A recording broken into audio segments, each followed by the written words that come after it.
안녕하세요. 오늘도 인생의 지혜를 함께 나누는 여러분께 진심으로 감사드립니다. 이 영상이 마음에 와 닿는다면 구독과 좋아요, 그리고 알림 설정까지 정중히 부탁드립니다. 여러분의 한 번의 클릭이 큰 힘이 됩니다. 인생에서 가장 큰 차이를 만드는 것은 무엇을 생각하느냐입니다. 같은 고통이라도 어떤 마음으로 받아들이느냐에 따라 그 결과는 완전히 달라집니다. 지금 힘든 시간을 지나고 있는 분들이라면 이 5가지 생각이 어두운 터널을 지나는 길잡이가 되어줄 겁니다. 챕터 1. 모든 일에는 이유가 있다. 의미를 찾아야 고통이 줄어든다. 질문을 바꾸는 순간 세상이 달라진다. 새벽 3시, 잠 못 이루는 밤이 있습니다. 머릿속에선 같은 질문이 끊임없이 맴돕니다. 왜 하필 나에게 이런 일이? 내가 뭘 잘못했길래? 왜 나만 이렇게 힘들까? 이 질문들은 답이 없는 미로처럼 우리를 같은 자리에서 빙빙 돌게 만듭니다. 고통은 점점 커지고 마음은 점점 무거워집니다. 하지만 지혜로운 사람은 다릅니다. 그들은 같은 상황 앞에서도 전혀 다른 질문을 던집니다. 이 일이 나에게 무엇을 가르치려 하는가? 이 경험을 통해 내가 배워야 할 것은 무엇인가? 이 고통이 결국 나를 어디로 이끌고 있는가? 질문이 바뀌는 순간 놀라운 일이 일어납니다. 같은 상황인데도 전혀 다른 의미가 보이기 시작합니다. 막다른 골목처럼 보이던 길에서 작은 출구가 보이고 절망적으로만 느껴지던 순간에서 희미한 빗줄기가 비춰옵니다. 질문의 방향을 바꾸는 것. 이것이 지혜로운 사람과 그렇지 않은 사람을 가르는 첫 번째 차이입니다. 고통은 신호다. 무언가 바뀌어야 한다는. 삶은 때로 너무나 잔인하게 느껴집니다. 아무 잘못도 하지 않았는데 불행이 찾아오고 열심히 살았는데 결과는 참담합니다. 이럴 때 우리는 세상이 불공평하다고 생각합니다. 신이 있다면 왜 이런 고통을 주는가 원망하기도 합니다. 하지만 지혜로운 사람은 고통을 다르게 바라봅니다. 그들은 고통을 단순한 불행이나 운이 나쁜 것으로 치부하지 않습니다. 오히려 고통을 하나의 신호로 받아들입니다. 몸이 아플 때 통증이 우리에게 뭔가 잘못되었다고 알려주듯 마음의 고통도 삶의 어떤 부분이 바뀌어야 한다는 신호라는 것입니다. 실패는 우리의 교만을 꺾습니다. 모든 것이 순조롭게 흘러갈 때 우리는 자신이 특별하다고 착각하기 쉽습니다. 내 능력으로 모든 것을 컨트롤할 수 있다고 믿습니다. 하지만 실패는 우리에게 겸손을 가르칩니다. 세상은 내 마음대로 되지 않으며 나도 불완전한 존재라는 것을 깨닫게 합니다. 상처는 공감의 힘을 길러줍니다. 아픔을 겪어본 사람만이 타인의 고통을 진정으로 이해할 수 있습니다. 상처받아 본 적 없는 사람의 위로는 공허하지만 같은 아픔을 겪은 사람의 위로는 진심으로 마음에 와닿습니다. 우리의 상처는 결국 우리를 더 따뜻한 사람으로 만들어줍니다. 지혜로운 사람은 이 고통을 의미 없는 불행으로 치부하지 않습니다. 그들은 고통 속에서도 이것이 나를 어떻게 변화시키고 있는가를 묻습니다. 그리고 그 변화의 의미를 찾아냅니다. 빅터 프랭클의 가르침 의미가 있다면 견딜 수 있다. 20세기 최악의 비극이었던 나치 수용소. 그곳에서 심리학자 빅터 프랭클은 인간의 본질에 대한 깊은 통찰을 얻었습니다. 똑같이 끔찍한 환경에서도 어떤 사람은 살아남고 어떤 사람은 포기했습니다. 그 차이는 무엇이었을까요? 프랭클은 발견했습니다. 살아남은 사람들에게는 공통점이 있었습니다. 그들은 모두 자신의 고통에 의미를 부여하고 있었습니다. 이 고통을 이겨내면 사랑하는 가족을 다시 만날 수 있다. 이 경험을 세상에 전하여 다시는 이런 비극이 일어나지 않도록 해야 한다. 지금의 고통이 나를 더 강한 사람으로 만들고 있다. 그는 이렇게 말했습니다. 인간은 어떤 상황에서도 의미를 찾을 수 있다면 살아남을 수 있다. 이것은 단순한 긍정적 사고가 아닙니다. 고통을 부정하거나 외면하는 것도 아닙니다. 오히려 고통을 정면으로 마주하되 그 고통에 의미를 부여함으로써 견딜 수 있는 힘을 얻는 것입니다. 우리가 겪는 일상의 고통도 마찬가지입니다. 직장에서의 실패, 관계에서의 상처, 예상치 못한 사고나 질병.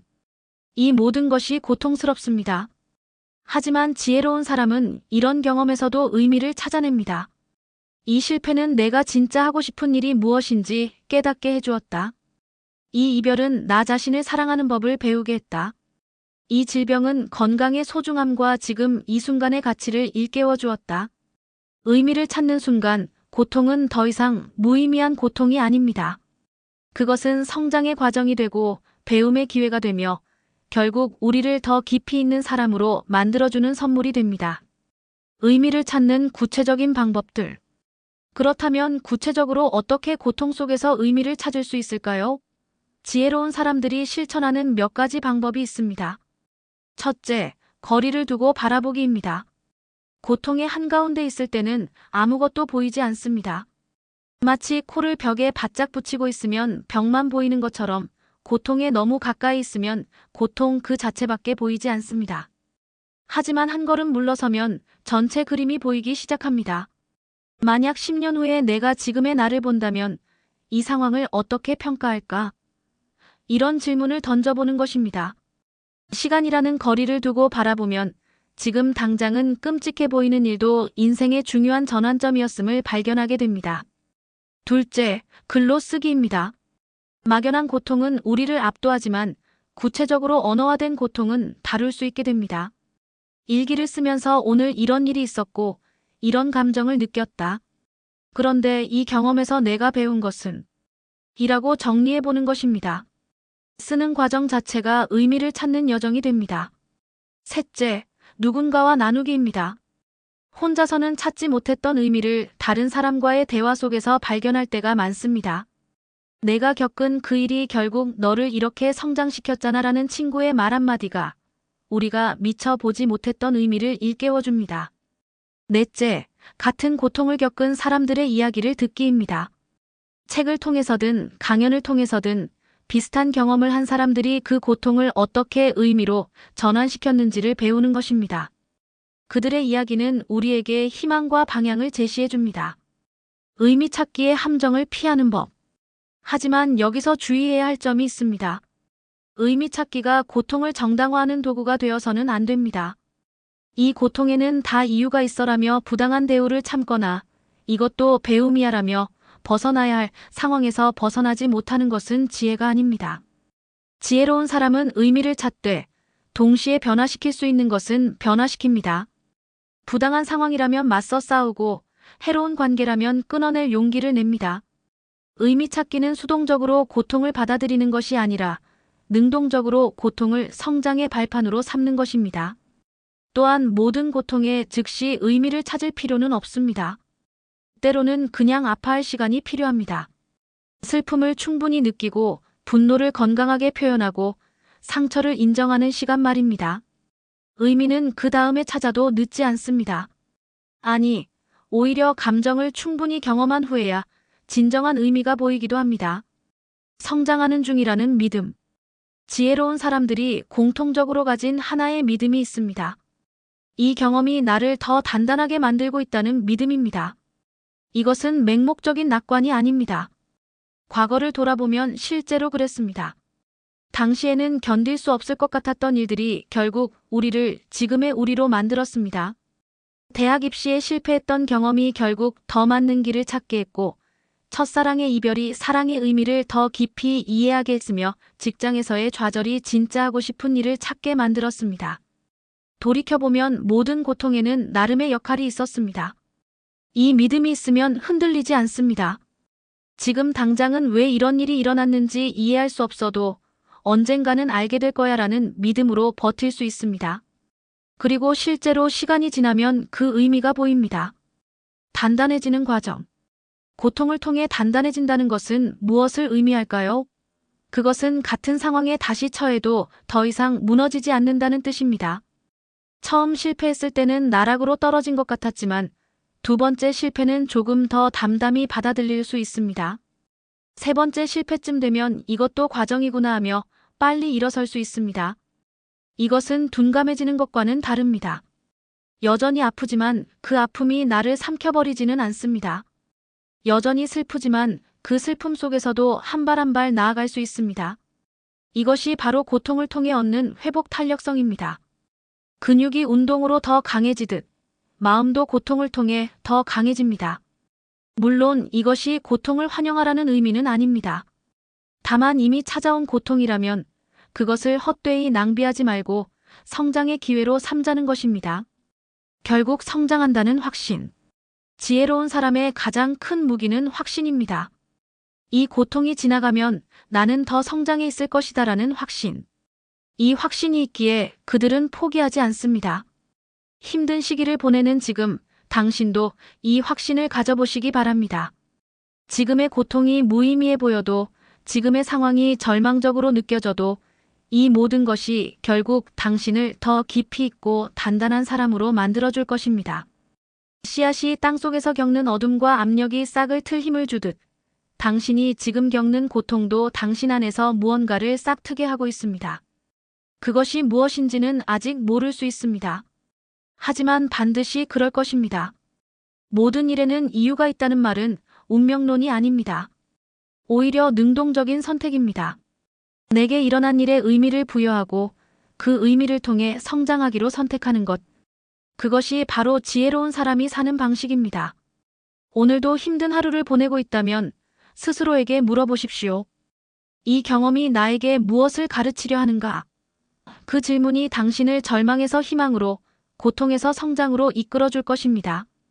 챕터 2. 지금은 과정일 뿐, 끝이 아니다. 인생의 흐름을 믿는다. 영원할 것 같은 고통의 착각. 힘든 시기를 겪고 있을 때 우리는 이상한 착각에 빠집니다. 지금의 고통이 영원히 계속될 것 같은 착각 말입니다. 아침에 눈을 뜨면 여전히 이 무거운 마음이 함께 깨어나고 하루 종일 이 답답함이 가슴을 짓누르며 밤에 잠들 때도 내일이 두렵습니다. 이런 날들이 반복되다 보면 내 인생은 이제 끝났어. 나는 영영 이 상태에서 벗어날 수 없을 거야 라는 생각이 들기 시작합니다. 시련을 겪은 사람은 나는 다시는 사랑할 수 없을 것 같아 라고 말합니다. 사업에 실패한 사람은 이제 다시는 일어설 수 없어 라고 절망합니다. 건강을 잃은 사람은 예전의 내 모습으로 돌아갈 수 없을 거야 라고 좌절합니다. 지금의 고통이 마치 평생 지고 가야 할 십자가처럼 느껴집니다. 하지만 이것은 착각입니다. 고통이 주는 가장 큰 거짓말이 바로 이것입니다. 이것은 영원하다는 거짓말. 실제로 세상에 영원한 고통은 없습니다. 아무리 길고 어두운 밤도 반드시 끝이 나고 아무리 혹독한 겨울도 언젠가는 봄으로 바뀝니다. 이것은 단순한 위로가 아니라 삶의 진리입니다. 지혜로운 사람은 이 진리를 압니다. 그래서 그들은 고통의 한가운데서도 흔들리지 않습니다. 지금이 힘들어도 이것 또한 지나갈 것이라는 믿음을 잃지 않습니다. 순간이 아닌 전체를 보는 시선. 우리가 고통에 압도되는 이유 중 하나는 지금 이 순간만을 보기 때문입니다. 마치 영화의 한 장면만 보고 전체 스토리를 판단하는 것과 같습니다. 주인공이 절망에 빠진 장면만 보면 이 영화는 비극으로 끝날 것 같지만 영화를 끝까지 보면 그 절망이 오히려 반전의 계기가 되기도 합니다. 지혜로운 사람은 인생을 순간의 연속이 아니라 하나의 이야기로 봅니다. 그들은 지금 이 장면이 전체 이야기에서 어떤 의미를 갖는지 생각합니다. 지금은 힘들지만 이것이 내 인생 전체에서는 어떤 역할을 하고 있는 걸까? 이렇게 물으면 전혀 다른 그림이 보이기 시작합니다. 예를 들어볼까요? 25살에 실업으로 방황하던 시간이 있었습니다. 당시에는 인생의 낙오자가 된 것 같았습니다. 하지만 그 시간 동안 다양한 아르바이트를 하며 세상의 여러 모습을 보았고 그 경험이 나중에 사업을 시작할 때 큰 자산이 되었습니다. 30살에 이혼을 겪으며 인생이 무너진 것 같았지만 그 경험을 통해 진정한 자기 자신을 찾게 되었고 그 후 훨씬 건강한 관계를 맺을 수 있게 되었습니다. 인생을 뒤돌아보면 이런 경우가 참 많습니다. 당시에는 최악으로 느껴졌던 순간들이 오히려 중요한 전환점이었다는 것을 나중에야 깨닫게 됩니다. 그래서 지혜로운 사람은 지금의 고통을 끝으로 보지 않고 과정으로 봅니다. 챕터로 이루어진 인생. 인생을 한 권의 책이라고 상상해 보십시오. 이 책에는 여러 챕터가 있습니다. 어린 시절이라는 챕터, 학창 시절이라는 챕터, 첫 직장 생활이라는 챕터, 결혼과 육아라는 챕터. 각 챕터마다 다른 주제와 분위기가 있고 다른 도전과 과제가 있습니다. 어떤 챕터는 행복하고 밝습니다. 모든 것이 순조롭게 흘러가고 웃음이 끊이지 않는 시기입니다. 하지만 어떤 챕터는 어둡고 힘듭니다. 시련이 연속되고 매일 버티는 것만으로도 벅찬 시기입니다. 중요한 것은 이것입니다. 어두운 챕터 한 개가 책 전체를 정의하지는 않는다는 것입니다. 지금 당신이 읽고 있는 챕터가 힘들다고 해서 이 책 전체가 비극은 아닙니다. 이것은 단지 여러 챕터 중 하나일 뿐입니다. 책을 읽다 보면 알게 됩니다. 주인공이 가장 힘들어하는 챕터가 오히려 이야기를 흥미롭게 만들고 그 어려움을 극복하는 과정이 책의 백미가 된다는 것을. 평탄하기만 한 이야기는 지루합니다. 시련과 극복, 좌절과 성장이 있어야 의미 있는 이야기가 됩니다. 당신의 인생도 마찬가지입니다. 지금 당신이 겪고 있는 힘든 시기는 당신 인생이라는 책의 한 챕터일 뿐입니다. 이 챕터가 끝나면 다음 챕터가 시작됩니다. 그리고 나중에 당신의 인생 전체를 돌아볼 때 이 힘들었던 챕터가 오히려 당신을 가장 크게 성장시킨 시기였다는 것을 깨닫게 될 것입니다. 계절의 순환을 아는 지혜. 자연은 우리에게 많은 것을 가르쳐 줍니다. 그 중에서도 가장 중요한 가르침은 모든 것은 순환한다는 것입니다. 봄이 오면 여름이 오고 여름이 가면 가을이 오며 가을이 지나면 겨울이 옵니다. 그리고 겨울이 아무리 길어도 반드시 다시 봄이 찾아옵니다. 겨울나무를 보십시오. 잎은 모두 떨어지고 앙상한 가지만 남아 있습니다. 죽은 것처럼 보입니다. 하지만 그 나무는 죽지 않았습니다. 겨울 동안 나무는 땅속 깊이 뿌리를 내리고 다가올 봄을 준비하며 에너지를 저장하고 있습니다. 겨울은 끝이 아니라 준비의 시간입니다. 당신의 인생도 그렇습니다. 지금이 겨울 같은 시기라면 이것은 당신이 끝난 것이 아닙니다. 오히려 보이지 않는 곳에서 뿌리를 깊이 내리고 다가올 봄을 위해 힘을 비축하는 시간입니다. 겉으로는 아무 일도 일어나지 않는 것 같지만 내면에서는 중요한 변화가 일어나고 있습니다. 지혜로운 사람은 이 계절의 순환을 믿습니다. 그래서 겨울이 와도 절망하지 않습니다. 지금은 겨울이구나. 하지만 봄은 반드시 온다는 믿음으로 묵묵히 버팁니다. 봄을 재촉하지도 않습니다. 자연에는 자연의 시간이 있듯 인생에도 인생의 시간이 있다는 것을 알기 때문입니다. 조급함을 내려놓는 힘. 현대를 사는 우리는 모든 것을 빠르게 원합니다. 빠른 배송, 빠른 답장, 빠른 결과. 기다림은 참을 수 없는 것이 되었습니다. 이런 태도는 인생의 어려움에 직면했을 때도 그대로 나타납니다. 빨리 이 고통에서 벗어나고 싶어. 언제쯤 좋아질까? 왜 이렇게 오래 걸리는 거야? 하지만 지혜로운 사람은 조급해하지 않습니다. 그들은 압니다. 의미 있는 변화에는 시간이 필요하다는 것을. 상처가 아물려면 시간이 필요하고 실력을 쌓으려면 시간이 필요하며 새로운 나로 거듭나려면 시간이 필요합니다. 나비를 생각해 보십시오. 애벌레가 나비가 되기 위해서는 번데기라는 시간을 거쳐야 합니다. 번데기 안에서 애벌레는 완전히 해체되었다가 다시 재조립됩니다. 이 과정은 보통 2주에서 한 달 정도 걸립니다. 만약 누군가가 너무 오래 걸린다며 번데기를 억지로 열어버린다면 어떻게 될까요? 아직 완성되지 않은 나비는 날지 못하고 죽게 됩니다. 인생의 변화도 마찬가지입니다. 지금 당신이 번데기 속에 있는 것 같다면 그것은 변화가 일어나고 있다는 증거입니다. 답답하고 갑갑하겠지만 이 시간을 견뎌야 합니다. 조급하게 과정을 건너뛰려 하면 오히려 제대로 된 변화를 이룰 수 없습니다. 지혜로운 사람은 이 진리를 이해하기에 조급해하지 않습니다. 남들보다 느리더라도 돌아가는 것처럼 보여도 결국엔 제대로 된 곳에 도착한다는 믿음으로 묵묵히 자신의 길을 걷습니다. 남과 비교하지 않는 여유. 조급함을 부추기는 가장 큰 요인은 비교입니다. SNS를 열면 모두가 행복해 보입니다. 친구는 승진했고 동기는 결혼했으며 선배는 사업에 성공했습니다. 반면 나는 아직도 제자리에 있는 것 같습니다. 이럴 때 우리는 조급해집니다. 왜 나만 이렇게 느릴까? 나는 뒤처지는 건 아닐까? 하지만 지혜로운 사람은 압니다. 각자의 인생에는 각자의 타이밍이 있다는 것을. 어떤 사람은 25에 성공하고 어떤 사람은 40에 꽃을 피웁니다. 어떤 사람은 빨리 시작해서 빨리 도착하고 어떤 사람은 천천히 돌아가지만 더 멀리 갑니다. 빠른 것이 좋은 것도 느린 것이 나쁜 것도 아닙니다. 각자에게 맞는 속도가 있을 뿐입니다. 대나무를 아십니까? 대나무는 씨앗을 심은 후 5년 동안 땅 위로 전혀 올라오지 않습니다. 농부가 매일 물을 주고 거름을 줘도 변화가 없습니다. 실패한 것처럼 보입니다. 하지만 5년째 되는 해에 갑자기 대나무는 6주 만에 30m까지 자랍니다. 어떻게 이런 일이 가능할까요?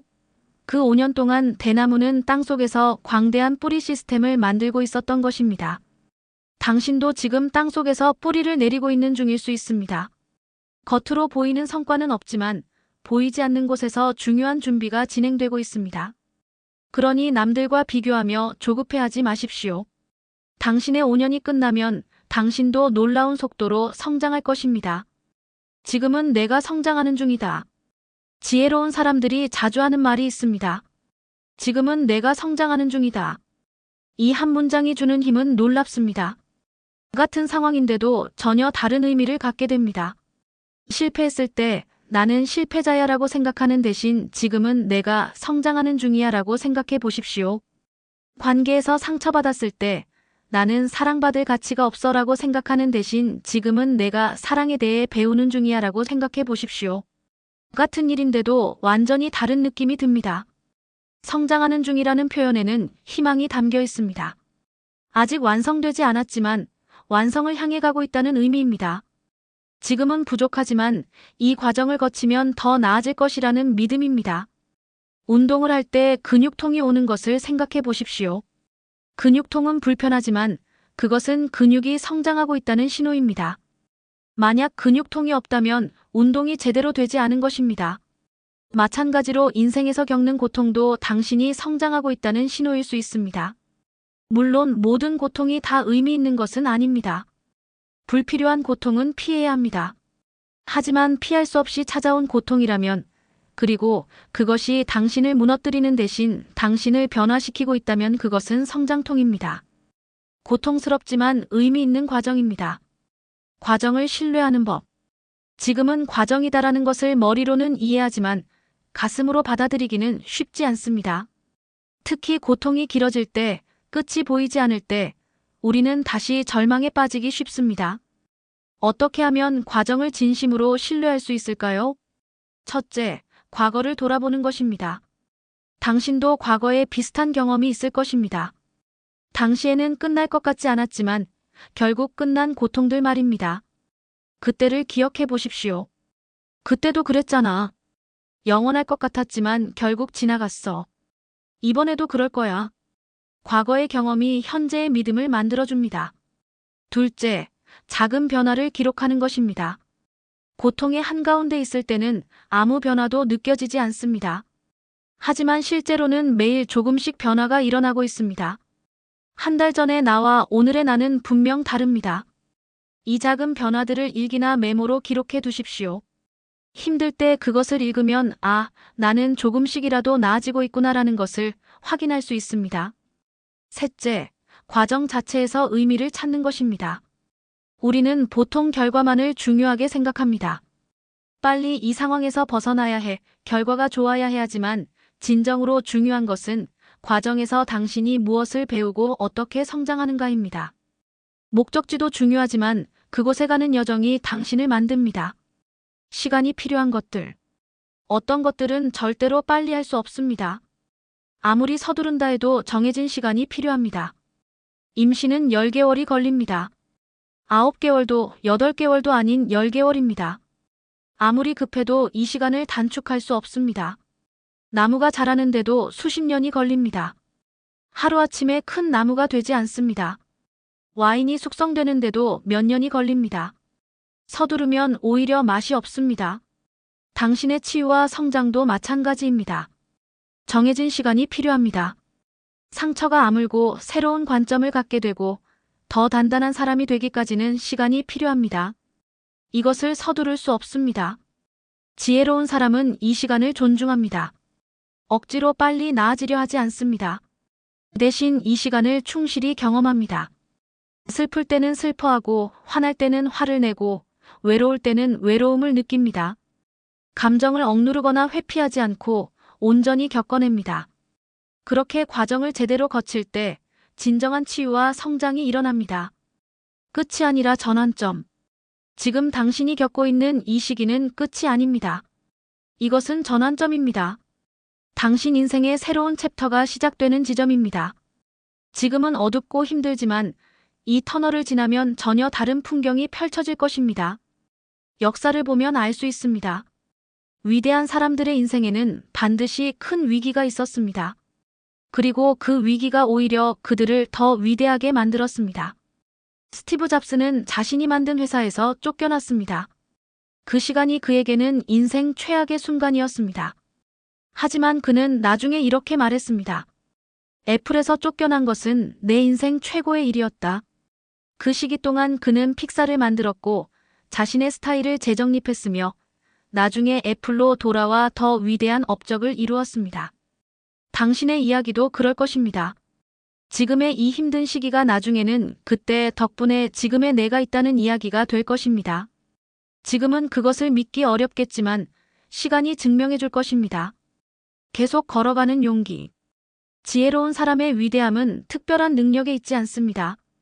그들도 고통스럽고 두렵고 때로는 포기하고 싶습니다. 하지만 그들이 다른 점은 이것입니다.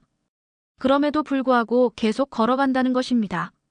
한 발 한 발 천천히라도 비틀거리면서라도 그들은 계속 앞으로 나아갑니다. 왜냐하면 그들은 압니다. 멈추지 않고 계속 걸으면 언젠가는 도착한다는 것을. 지금이 아무리 어두워도 계속 걸으면 결국 빛이 보인다는 것을.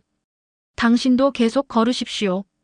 지금 당장 목적지가 보이지 않아도 길이 맞는지 확신이 없어도 계속 걸으십시오. 왜냐하면 지금은 과정이기 때문입니다. 끝이 아니라 과정이기 때문입니다. 이 시기는 지나갈 것입니다. 반드시 지나갈 것입니다. 그리고 당신은 이 과정을 통해 더 강하고 더 지혜롭고 더 깊이 있는 사람이 되어 있을 것입니다. 그러니 믿으십시오. 인생의 흐름을 믿으십시오. 지금은 과정일 뿐 결코 끝이 아닙니다. 챕터 3. 감정은 통제할 수 없지만 반응은 선택할 수 있다. 내면의 주인이 되는 법. 감정의 폭풍이 몰려올 때 어느 평범한 오후 상사로부터 부당한 질책을 받았습니다.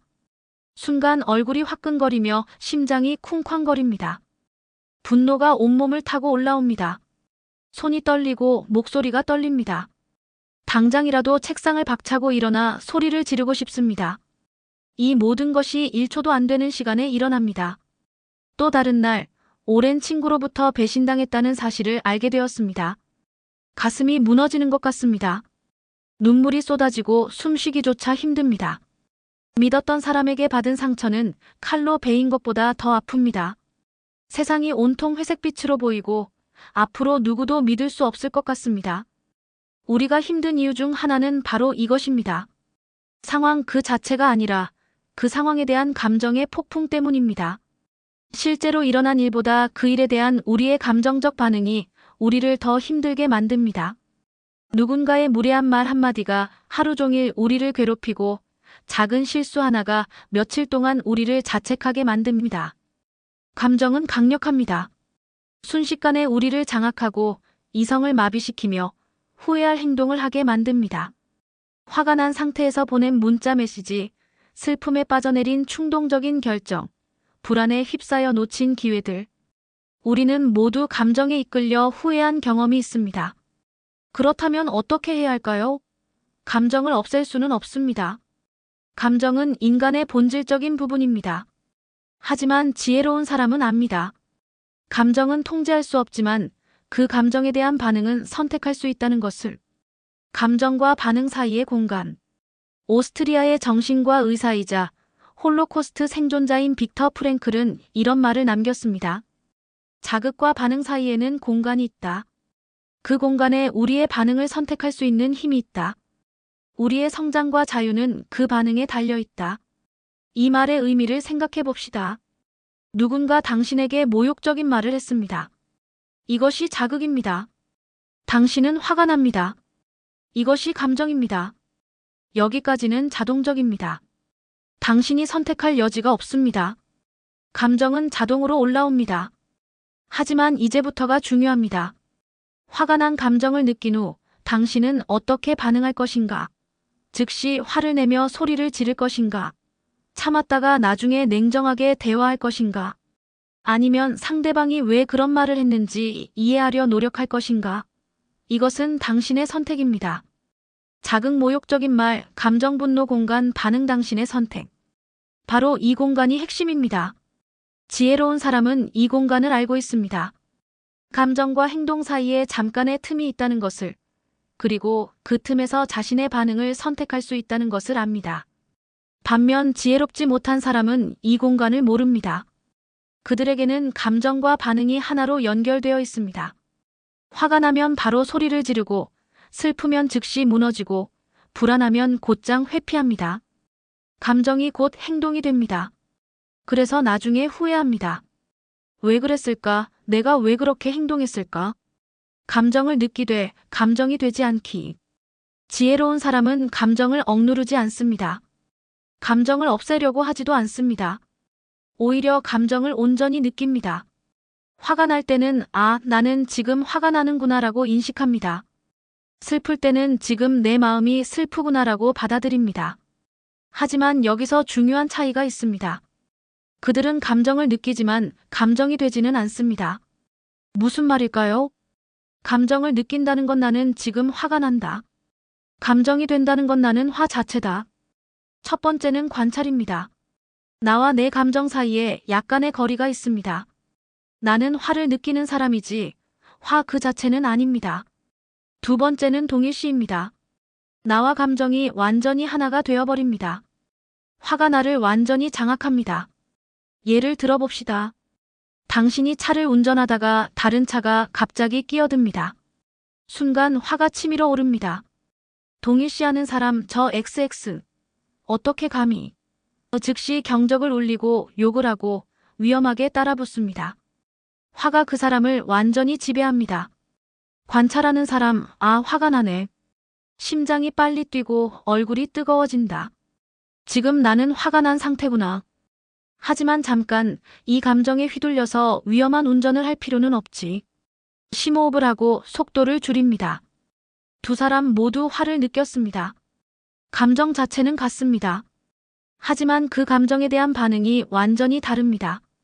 첫 번째 사람은 화가 되어버렸고 두 번째 사람은 화를 느끼되 그것을 관찰했습니다. 마음속 대화의 힘.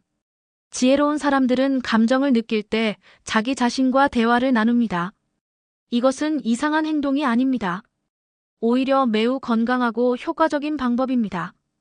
분노가 올라올 때 그들은 마음속으로 이렇게 말합니다.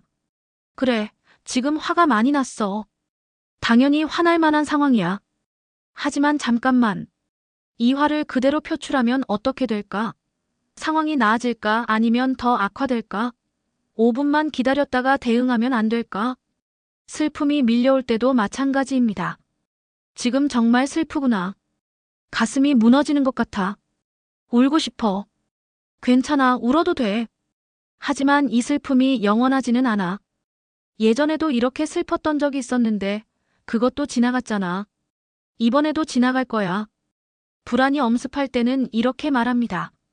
심장이 빨리 뛰고 손에 땀이 나고 최악의 상황들이 머릿속에 떠올라. 이것이 불안이구나.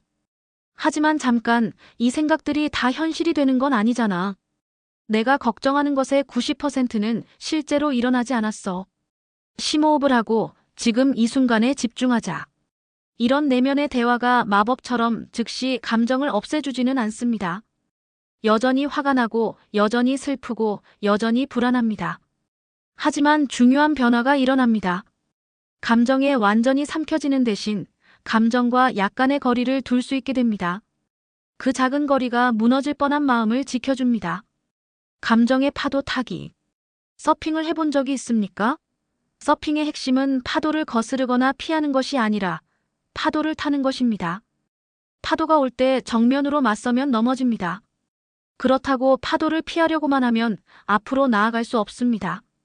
대신 파도의 흐름에 몸을 맡기되 균형을 잡고 방향을 조절하면서 타는 것입니다. 감정도 파도와 같습니다. 감정의 파도는 반드시 올라옵니다. 막을 수 없습니다. 지혜로운 사람은 이 감정의 파도를 거부하지도 억누르지도 않습니다. 대신 파도를 탑니다. 분노의 파도가 올라올 때 오고 있구나. 지금 분노의 파도가 올라온다라고 인식합니다. 파도가 정점에 도달했을 때 그것을 그대로 느낍니다. 온몸이 긴장되고 심장이 뛰고 얼굴이 달아오르는 것을 느낍니다. 하지만 그것에 휩쓸려서 행동하지는 않습니다. 대신 기다립니다. 파도는 올라왔다가 반드시 내려갑니다. 몇 분이 지나면 분노의 강도가 약해집니다. 파도가 잦아듭니다. 이제 조금 더 냉정하게 생각할 수 있습니다. 아까는 정말 화가 났었는데 지금은 좀 나아졌네. 이제 어떻게 대응할지 생각해 볼 수 있겠어. 이것이 바로 감정의 파도 타기입니다. 감정을 막으려 하지도 않고 감정에 휩쓸리지도 않으며 감정이 자연스럽게 올라왔다 내려가는 것을 지켜보는 것입니다. 감정과 사실을 구분하기. 우리가 감정에 휘둘리는 또 다른 이유는 감정을 사실로 착각하기 때문입니다. 감정은 진실을 말해주는 것 같지만 실제로는 그렇지 않을 때가 많습니다. 나는 쓸모없는 사람이야 라는 생각이 들 때 그것은 감정입니다. 사실이 아닙니다. 지금 당신이 우울하거나 자존감이 낮아진 상태에서 느끼는 감정일 뿐입니다.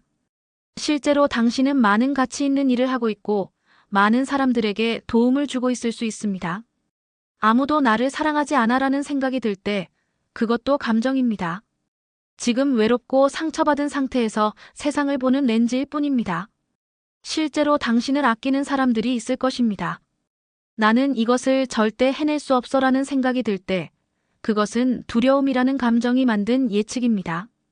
아직 시도하지도 않았는데 미리 실패를 확정짓는 것입니다. 지혜로운 사람은 감정과 사실을 구분합니다.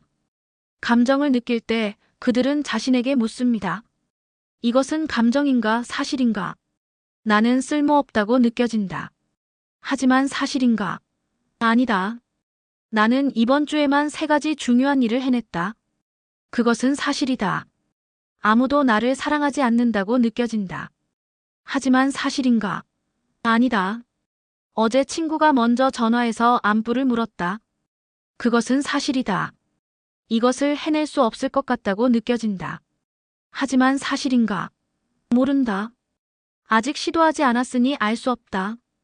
해보고 나서 판단하자. 감정과 사실을 구분하면 감정의 지배에서 벗어날 수 있습니다. 감정은 여전히 있지만 그것이 모든 것을 왜곡하지는 못합니다. 반응을 선택하는 구체적인 방법들. 그렇다면 실제로 어떻게 반응을 선택할 수 있을까요? 감정의 폭풍 속에서 어떻게 이성을 유지할 수 있을까요? 지혜로운 사람들이 사용하는 몇 가지 구체적인 방법이 있습니다. 첫째, 일시정지 버튼을 누르는 것입니다. 강한 감정이 올라올 때 즉시 반응하지 마십시오. 대신 일시정지를 하십시오. 잠깐 멈춤. 10초만 기다려도 됩니다. 그 10초 동안 심호흡을 하십시오. 코로 깊이 숨을 들이마시고 입으로 천천히 내쉬십시오. 단 몇 번의 심호흡만으로도 뇌에 산소가 공급되고 감정의 강도가 약간 낮아집니다. 이메일을 받고 화가 났습니까? 바로 답장하지 마십시오. 최소 30분, 가능하면 하루를 기다리십시오. 중요한 대화 중에 화가 났습니까? 잠깐 화장실 좀 다녀올게요 라고 말하고 자리를 뜨십시오. 5분 동안 혼자 있으면서 마음을 진정시키십시오. 둘째, 몸의 신호를 알아차리는 것입니다. 감정은 몸으로 먼저 나타납니다. 화가 나면 주먹을 쥐게 되고 어깨에 힘이 들어가며 턱을 악물게 됩니다. 불안하면 심장이 빨리 뛰고 손에 땀이 나며 호흡이 얕아집니다. 슬프면 가슴이 답답하고 목이 메며 눈물이 고입니다. 이런 몸의 신호를 알아차리는 연습을 하십시오. 아, 지금 내 주먹이 쥐어져 있네. 이것은 내가 화가 났다는 신호구나. 몸의 신호를 알아차리면 감정이 폭발하기 전에 미리 대응할 수 있습니다. 셋째, 상황을 다르게 해석하는 것입니다. 같은 상황도 어떻게 해석하느냐에 따라 전혀 다른 감정을 불러일으킵니다. 누군가 약속 시간에 30분 늦었습니다. 해석일 이 사람은 나를 무시하는 거야. 내 시간이 중요하지 않다고 생각하는 거야. 분노. 해석이 무슨 일이 생긴 걸까? 교통사고는 아닐까? 걱정되네. 걱정. 해석 3 이 사람도 바쁜 일이 있었겠지. 누구나 늦을 수 있어. 이해. 어떤 해석이 옳은지는 알 수 없습니다. 하지만 선택은 할 수 있습니다. 자신에게 물어보십시오. 이 상황을 다르게 볼 수는 없을까? 좀 더 관대한 해석은 없을까? 넷째, 미래를 상상하는 것입니다. 강한 감정에 휩싸여 행동하기 전에 그 행동의 결과를 상상해 보십시오. 만약 지금 내가 소리를 지르면 어떻게 될까? 상대방은 어떻게 반응할까? 우리 관계는 어떻게 될까? 1시간 후, 하루 후, 일주일 후에 나는 이 선택을 어떻게 생각할까? 대부분의 경우 미래를 상상하면 지금 하려는 행동이 현명하지 않다는 것을 깨닫게 됩니다. 아, 지금 이렇게 행동하면 나중에 후회하겠구나. 그 깨달음이 당신을 멈추게 합니다. 다섯째, 제3자의 시선으로 보는 것입니다. 자신이 겪고 있는 상황을 영화로 본다고 상상해 보십시오. 당신은 관객입니다. 스크린에서 한 사람 당신이 힘든 상황에 처해 있습니다. 관객인 당신은 그 사람에게 뭐라고 조언하고 싶습니까? 신기하게도 자신의 문제를 제3자의 입장에서 보면 훨씬 객관적이고 지혜로운 답이 떠오릅니다. 저 사람 나은 지금 너무 감정적이야. 조금만 진정하면 더 좋은 방법이 보일 텐데. 이렇게 거리를 두고 보면 감정에 덜 휩쓸리게 됩니다. 감정을 억누르는 것과 다스리는 것의 차이. 여기서 오해하지 말아야 할 점이 있습니다. 감정을 다스린다는 것은 감정을 억누르는 것이 아닙니다. 이 둘은 완전히 다릅니다. 감정을 억누른다는 것은 감정을 느끼지 않으려 애쓰는 것입니다. 화내면 안 돼, 울면 안 돼, 약한 모습을 보이면 안 되라고 자신을 다그치는 것입니다. 감정을 꾹꾹 눌러서 없는 척하는 것입니다. 이것은 건강하지 않습니다. 억눌린 감정은 사라지지 않습니다. 오히려 마음 깊은 곳에 쌓여서 나중에 더 큰 문제를 일으킵니다. 어느 날 갑자기 폭발하거나 우울증이나 불안장애 같은 정신건강 문제로 나타나거나 신체화 증상으로 나타납니다. 반면 감정을 다스린다는 것은 감정을 온전히 느끼되 그 감정이 파괴적인 행동으로 이어지지 않도록 하는 것입니다. 화를 느끼되 폭력을 쓰지 않는 것, 슬픔을 느끼되 자해하지 않는 것, 불안을 느끼되 회피하지 않는 것입니다. 지혜로운 사람은 자신의 모든 감정을 허용합니다. 지금 화가 나도 괜찮아. 슬퍼도 괜찮아. 두려워도 괜찮아. 이것은 내가 인간이라는 증거야. 감정 자체를 부끄러워하거나 비난하지 않습니다. 다만 그 감정을 어떻게 표현할지는 신중하게 선택합니다. 감정 일기 쓰기의 힘. 감정을 다스리는 능력을 키우는 가장 효과적인 방법 중 하나는 감정 일기를 쓰는 것입니다. 하루에 5분만 투자하면 됩니다. 오늘 어떤 감정을 느꼈는지 적어 보십시오. 오늘 오전에 상사에게 꾸중을 들었을 때 화가 났다. 오후에 프로젝트가 잘 풀렸을 때 기뻤다. 저녁에 혼자 있을 때 외로웠다. 그리고 각 감정이 올라왔을 때 당신이 어떻게 반응했는지 적어 보십시오. 화가 났을 때 즉시 변명하려 했다. 나중에 생각해보니 그냥 듣고 사과하는 게 나았을 것 같다. 기뻤을 때 동료들과 나눠서 기쁨이 배가 되었다. 외로웠을 때 친구에게 전화했고 한결 나아졌다. 이렇게 기록하다 보면 자신의 감정 패턴을 알게 됩니다. 아, 나는 비난받았다고 느낄 때 항상 방어적이 되는구나. 나는 외로울 때 과식하는 경향이 있네. 나는 스트레스를 받으면 가족에게 짜증을 내는구나. 패턴을 알면 대비할 수 있습니다. 다음에 비슷한 상황이 오면 아, 지금 내가 방어적이 되려고 하네. 잠깐 심호흡하자라고 미리 알아차릴 수 있습니다. 중심을 되찾는 사람들. 지혜로운 사람도 흔들립니다. 그들도 화가 나고 슬프고 불안합니다. 하지만 그들이 다른 점은 금세 중심을 되찾는다는 것입니다. 감정의 폭풍이 몰아쳐도 그들의 내면에는 고요한 중심이 있습니다. 마치 태풍의 눈처럼 주변이 아무리 난리를 쳐도 중심은 평온합니다. 이 중심은 타고나는 것이 아닙니다. 연습으로 만들어지는 것입니다. 매일 조금씩 감정과 반응 사이의 공간을 넓히는 연습을 하십시오. 작은 짜증이 날 때부터 시작하십시오. 카페에서 커피가 늦게 나올 때, 지하철이 지연될 때, 컴퓨터가 느릴 때. 이런 작은 순간에 잠깐 일시정지를 연습하십시오. 작은 것에서 익숙해지면 큰 감정이 올 때도 적용할 수 있게 됩니다. 근육을 키우듯 감정을 다스리는 능력도 훈련으로 강해집니다. 내면의 주인이 된다는 것. 감정은 통제할 수 없지만 반응은 선택할 수 있다는 말은 당신이 삶의 주인이 될 수 있다는 뜻입니다. 상황이 당신을 조종하는 것이 아니라 당신이 상황에 대응하는 것입니다. 감정이 당신을 지배하는 것이 아니라 당신이 감정을 관리하는 것입니다. 이것이 진정한 자유입니다. 외부 상황에 좌우되지 않고 내면에서 평화를 찾는 것. 다른 사람의 말과 행동이 당신의 기분을 결정하지 않게 하는 것. 당신이 당신 마음의 주인이 되는 것. 쉽지 않습니다. 평생의 연습이 필요합니다. 하지만 시작할 수 있습니다. 지금 이 순간부터 시작할 수 있습니다. 다음에 강한 감정이 올라올 때 단 1초만 멈춰 보십시오. 그 1초가 당신의 인생을 바꿀 수 있습니다. 챕터 4. 비교는 고통의 씨앗이다. 나만의 속도로 가라. SNS를 닫은 후의 기분. 저녁 시간 하루 일과를 마치고 소파에 앉아 스마트폰을 듭니다. 습관적으로 SNS를 엽니다. 피드를 스크롤하기 시작합니다. 대학 동기는 승진 소식을 올렸습니다. 옆 부서 동료는 신혼여행 사진을 공유했습니다. 고등학교 친구는 새로 산 외제차를 자랑합니다. 선배는 창업에 성공해서 언론에 소개되었다는 기사를 올렸습니다. 10분 동안 피드를 보고 난 후 기분이 어떻습니까? 행복합니까? 아마 아닐 것입니다. 오히려 묘한 불안감과 초조함이 밀려옵니다. 나는 뭐 하고 있는 거지? 왜 나만 제자리인 것 같지? 다른 사람들은 다 잘 나가는데. 핸드폰을 내려놓고 천장을 바라봅니다. 방금 전까지만 해도 괜찮았던 하루가 갑자기 초라하게 느껴집니다. 나름 열심히 살았다고 생각했는데 다른 사람들과 비교하니 한참 부족한 것 같습니다. 가슴 한쪽이 답답하고 자존감이 바닥으로 떨어지는 것 같습니다. 이것이 바로 비교가 만들어내는 고통입니다.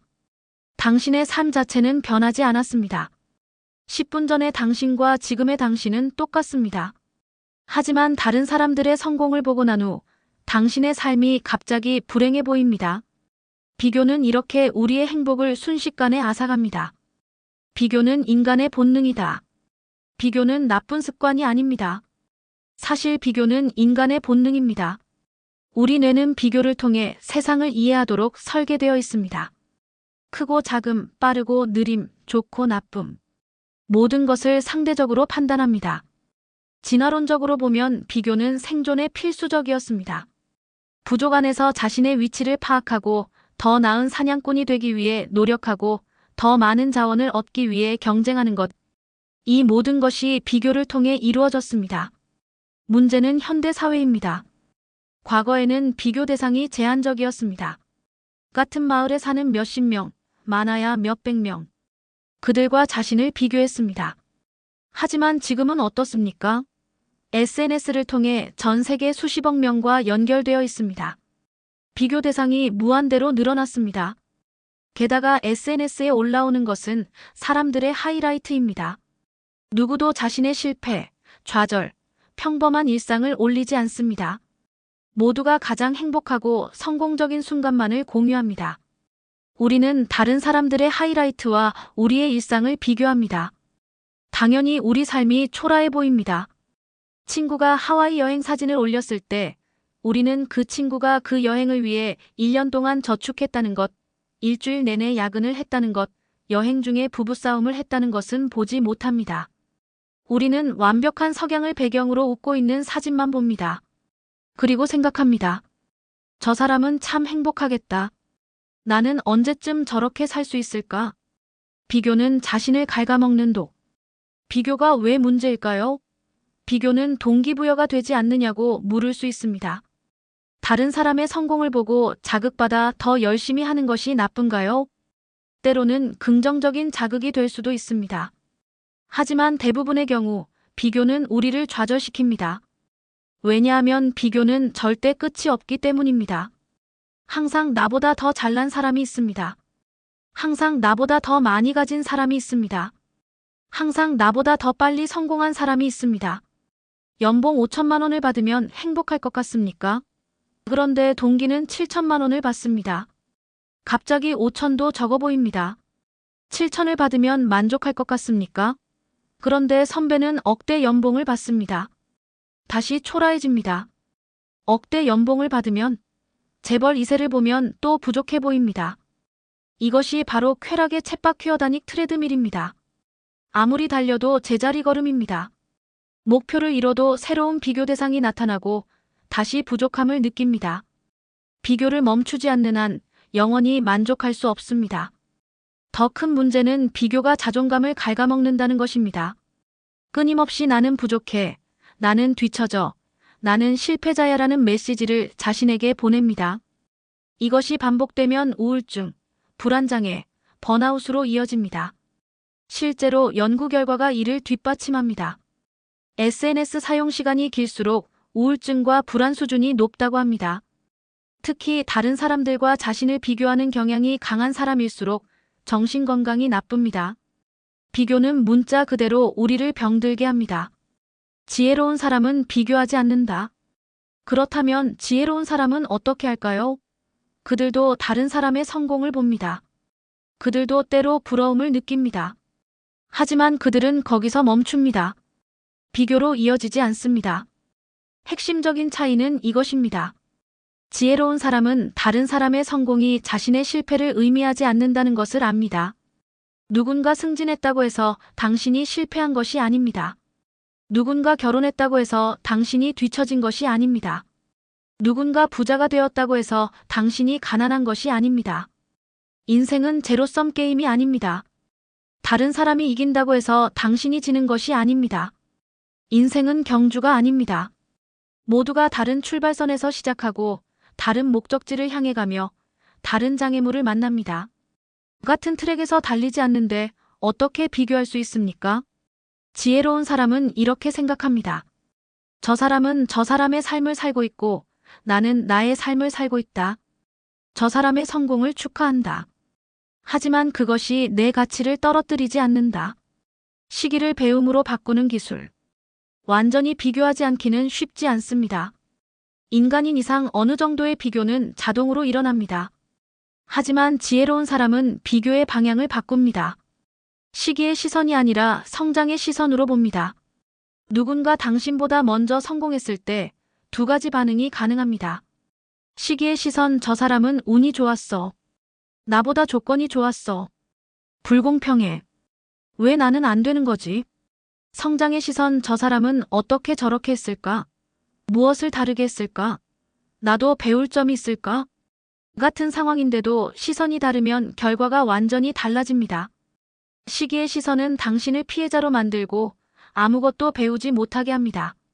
반면 성장의 시선은 당신을 학습자로 만들고 모든 경험에서 교훈을 얻게 합니다. 예를 들어봅시다. 당신의 동료가 당신보다 먼저 승진했습니다.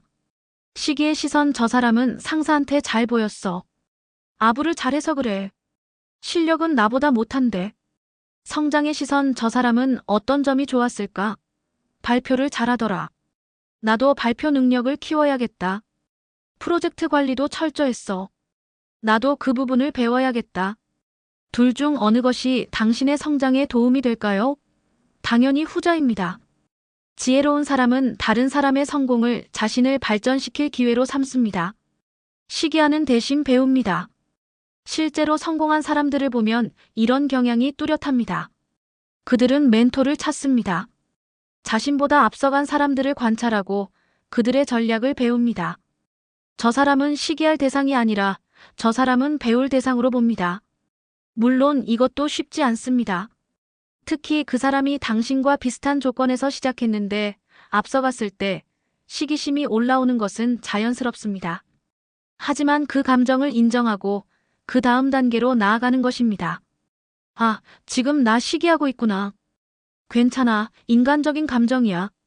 근데 이 감정에 머물러 있으면 나만 손해야. 대신 배울 점을 찾아보자. 비교의 함정에서 벗어나는 법. 비교의 습관을 바꾸는 것은 하루아침에 되지 않습니다. 오랜 시간 형성된 습관입니다. 하지만 의식적으로 연습하면 충분히 바뀔 수 있습니다. 지혜로운 사람들이 사용하는 몇 가지 방법이 있습니다. 첫째, 비교의 순간을 알아차리는 것입니다. 무의식적으로 비교하는 순간이 많습니다. 알아차리지 못하면 바꿀 수 없습니다. 그래서 첫 단계는 지금 내가 비교하고 있구나를 인식하는 것입니다. SNS를 보다가 기분이 나빠졌습니까? 아, 지금 비교하고 있네. 동창회에서 다른 사람 이야기를 듣다가 불편해졌습니까? 지금 비교 중이야. 이렇게 라벨을 붙이는 것만으로도 비교의 힘이 약해집니다. 둘째, 자신만의 정의를 만드는 것입니다. 우리는 사회가 정해놓은 성공의 기준으로 자신을 평가합니다. 돈, 명예, 지위, 외모. 하지만 진정한 성공은 무엇일까요? 당신에게 성공은 무엇입니까? 시간을 내서 진지하게 생각해 보십시오. 종이에 적어 보십시오. 나에게 성공한 삶이란 무엇인가? 내가 진정으로 원하는 것은 무엇인가? 내가 죽을 때 후회하지 않으려면 어떻게 살아야 하는가? 이 질문들에 답하면 당신만의 성공 기준이 생깁니다. 그러면 다른 사람의 성공에 흔들리지 않습니다. 저 사람은 저 사람의 기준으로 성공했고 나는 나의 기준으로 살고 있다고 생각할 수 있습니다. 셋째, 감사일기를 쓰는 것입니다. 비교는 우리가 가지지 못한 것에 집중하게 만듭니다. 감사는 우리가 이미 가진 것에 집중하게 합니다. 매일 밤 잠들기 전 오늘 감사한 일 3가지를 적어보십시오. 오늘 맛있는 점심을 먹었다. 오늘 친구가 먼저 연락했다. 오늘 날씨가 좋았다. 작은 것도 괜찮습니다. 당연하게 여겨지는 것도 괜찮습니다. 중요한 것은 이미 가진 것에 주의를 돌리는 연습입니다. 이것을 매일 하면 비교하는 마음이 줄어들고 감사하는 마음이 커집니다. 넷째, SNS 디톡스를 하는 것입니다. 비교의 가장 큰 원인이 SNS라면 당분간 멀리하는 것도 방법입니다. 일주일만 SNS를 하지 않아 보십시오. 앱을 삭제하거나 로그아웃 하십시오. 처음 며칠은 불안할 것입니다. 습관적으로 핸드폰을 들게 될 것입니다. 하지만 일주일이 지나면 신기한 일이 일어납니다. 마음이 한결 가볍습니다. 불필요한 비교가 사라지고 자신의 삶에 집중할 수 있습니다. 꼭 영원히 끊을 필요는 없습니다. 일주일 후 다시 시작해도 됩니다. 하지만 이 경험을 통해 SNS가 당신에게 미치는 영향을 객관적으로 볼 수 있습니다. 그러면 더 건강하게 사용할 수 있습니다. 다섯째, 과거의 자신과 비교하는 것입니다. 비교를 완전히 멈출 수는 없다면 비교의 대상을 바꾸십시오. 다른 사람이 아니라 과거의 자신과 비교하십시오. 1년 전의 나와 비교해서 나는 얼마나 성장했는가? 5년 전의 나라면 지금의 문제를 어떻게 다뤘을까? 10년 전의 나는 지금의 내가 이룬 것들을 꿈꿨을까? 과거의 자신과 비교하면 당신이 얼마나 멀리 왔는지 보입니다. 아직 목표에 도달하지 못했어도 분명히 진전이 있습니다. 이것을 인식하면 자신감이 생기고 계속 나아갈 힘이 생깁니다. 나만의 속도를 존중하기. 인생에는 정해진 일정표가 없습니다. 몇 살에 졸업해야 하고, 몇 살에 취직해야 하고, 몇 살에 결혼해야 한다는 규칙은 없습니다. 그런 것들은 사회가 만든 임의의 기준일 뿐입니다. 어떤 사람은 25에 결혼하고 어떤 사람은 40에 결혼합니다. 어떤 사람은 대학을 20살에 졸업하고 어떤 사람은 30살에 졸업합니다. 어떤 사람은 20대에 억만장자가 되고 어떤 사람은 50대에 성공합니다. 빠른 것이 좋은 것도 아니고 느린 것이 나쁜 것도 아닙니다. 각자에게 맞는 타이밍이 있을 뿐입니다. KFC를 만든 커널 샌더스를 아십니까? 그는 65살에 프랜차이즈 사업을 시작했습니다. 대부분의 사람들이 은퇴를 준비하는 나이에 그는 새로운 도전을 시작했습니다. 만약 그가 나이가 너무 많아 이미 늦었어라고 생각했다면 KFC는 존재하지 않았을 것입니다. 베라 왕은 40살에 패션 디자이너로 커리어를 시작했습니다. 그전에는 피겨 스케이터이자 보그 에디터였습니다. 지금은 세계적인 웨딩드레스 디자이너입니다. 모건 프리먼은 50살이 넘어서야 유명해졌습니다. 그 전까지 수십 년간 단역 배우로 고생했습니다. 이 사람들의 공통점은 무엇입니까? 남들과 비교하지 않고 자신의 속도로 걸었다는 것입니다. 남들이 빨리 간다고 조급해하지 않았습니다. 자신의 때가 오면 온다는 믿음으로 묵묵히 자기 길을 갔습니다. 인생은 마라톤이다. 단거리 달리기를 생각해 보십시오. 100m 달리기에서는 0.01초 차이가 중요합니다. 조금이라도 늦으면 집니다. 모두가 같은 출발선에서 동시에 출발하고 같은 결승선을 향해 달립니다. 비교가 명확하고 승패가 분명합니다. 하지만 인생은 단거리가 아닙니다. 인생은 마라톤입니다. 아니, 마라톤보다 더 깁니다. 마라톤도 정해진 코스와 거리가 있지만 인생은 그마저도 없습니다. 각자 다른 길을 가고 다른 목적지를 향합니다. 마라톤을 뛰어본 사람은 압니다. 초반에 빨리 달리는 것이 능사가 아니라는 것을. 페이스 조절이 중요합니다. 남들이 빨리 달린다고 따라가면 나중에 탈진합니다. 자신의 호흡을 유지하며 꾸준히 달려야 완주할 수 있습니다. 인생도 마찬가지입니다. 20대에 빨리 성공한 사람이 30대의 번아웃으로 무너지기도 합니다. 젊을 때는 평범했던 사람이 나이 들어 크게 성공하기도 합니다. 인생은 길기 때문에 단기적인 앞서거나 뒤처짐은 큰 의미가 없습니다. 지혜로운 사람은 이것을 압니다. 그래서 남들의 속도에 휘둘리지 않습니다. 자신만의 페이스를 유지합니다. 빨라 보여도 느려 보여도 자신에게 맞는 속도로 꾸준히 갑니다. 남의 인생이 아닌 내 인생을 살기. 비교를 멈추면 놀라운 일이 일어납니다. 진짜 자신이 원하는 것이 보이기 시작합니다. 비교할 때 우리는 남들이 원하는 것을 원하게 됩니다. 모두가 명품 가방을 사면 나도 갖고 싶어집니다. 친구들이 해외여행을 가면 나도 가야 할 것 같습니다. 동기가 대기업에 가면 나도 대기업에 가고 싶어집니다. 하지만 이것이 정말 내가 원하는 것일까요? 아니면 남들이 부러워할 만한 것을 원하는 것일까요? 이 둘은 다릅니다. 비교를 멈추고 나면 순수한 자신의 목소리가 들립니다. 나는 사실 대기업보다 작은 회사에서 다양한 일을 해보고 싶어. 나는 해외여행보다 집에서 책 읽는 게 더 좋아. 나는 명품보다 편한 옷이 좋아. 이런 욕구들은 남들에게 인정받지 못할 수 있습니다. 화려하지 않고 자랑할 만하지 않을 수 있습니다. 하지만 그것이 진짜 당신입니다. 그것을 따를 때 진정한 행복을 느낍니다. 지혜로운 사람은 남의 인생을 사는 것이 아니라 자신의 인생을 삽니다. 남들이 부러워할 만한 삶이 아니라 자신이 만족하는 삶을 삽니다. 이것이 진정한 성공입니다. 나는 나의 길을 가고 있다. 지혜로운 사람들이 자주 하는 말이 있습니다. 나는 나의 길을 가고 있다. 이 한 문장에는 깊은 평화가 담겨 있습니다. 이 말은 체념이 아닙니다. 어차피 나는 안 되니까 포기한다는 뜻이 아닙니다. 오히려 정반대입니다. 나는 내가 가야 할 길을 알고 있고 그 길을 묵묵히 걷고 있다는 확신입니다. 이 확신이 있으면 남들이 빨리 가도 흔들리지 않습니다. 저 사람은 저 사람의 길, 나는 나의 길. 남들이 다른 방향으로 가도 불안하지 않습니다. 우리는 다른 목적지를 향하고 있으니까. 물론 이 확신을 갖기까지는 시간이 필요합니다.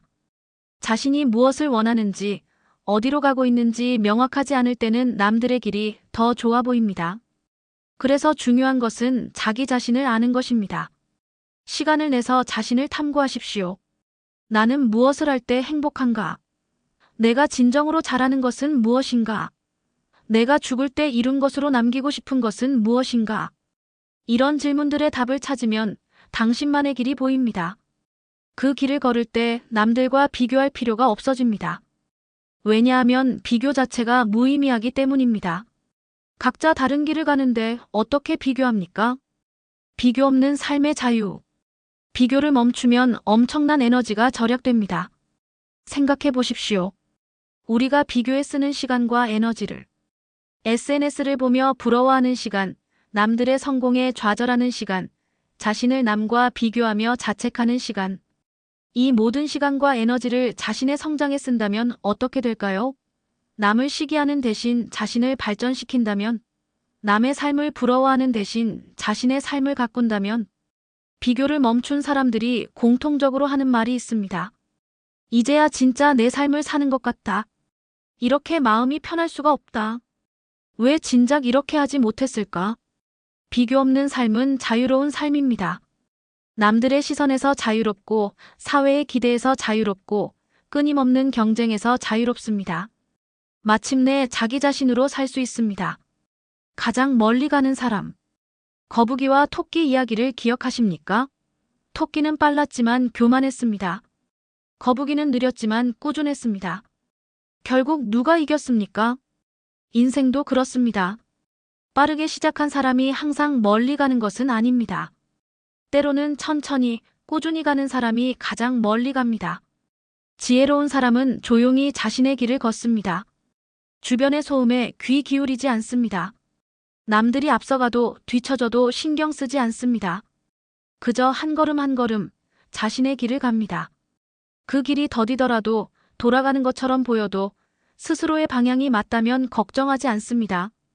왜냐하면 알기 때문입니다. 자신의 속도로, 자신의 방향으로 꾸준히 가면 결국 자신이 가야 할 곳에 도착한다는 것을, 그리고 그곳에 도착했을 때 뒤를 돌아보면 깨닫게 됩니다. 남들과 비교하며 조급해했던 시간이 얼마나 무의미했는지, 자신의 길을 묵묵히 걸어온 것이 얼마나 현명한 선택이었는지. 비교는 고통의 씨앗입니다. 하지만 당신은 그 씨앗을 심지 않을 수 있습니다. 대신 자기 확신이라는 씨앗을 심으십시오. 그 씨앗은 자라서 평화와 만족이라는 열매를 맺을 것입니다. 챕터 5. 결국 이 또한 지나간다. 무상함을 아는 마음의 여유. 가장 단순하지만 가장 강력한 진리. 페르시아의 한 왕이 현자들에게 명령을 내렸습니다. 모든 상황에서 진리가 되는 문장을 찾아오라. 기쁠 때 겸손하게 만들고 슬플 때 위로가 되는 문장을 찾아오라. 현자들은 오랜 시간 고민한 끝에 단 한 문장을 가져왔습니다. 이 또한 지나가리라 디스 투 쉘패스. 왕은 이 문장을 반지에 새겨 항상 손가락에 끼고 있었다고 합니다. 승리의 기쁨에 도취될 때 이 문장을 보며 교만을 경계했고, 패배의 슬픔에 빠질 때 이 문장을 보며 희망을 잃지 않았습니다. 이 이야기는 수천 년 동안 전해져 내려왔습니다. 동서양을 막론하고 종교와 문화를 넘어서 이 문장은 인류에게 가장 큰 위안을 주는 지혜로 자리 잡았습니다. 왜일까요? 이 단순한 문장이 왜 그토록 강력할까요? 그것은 이 문장이 삶의 가장 근본적인 진리를 담고 있기 때문입니다.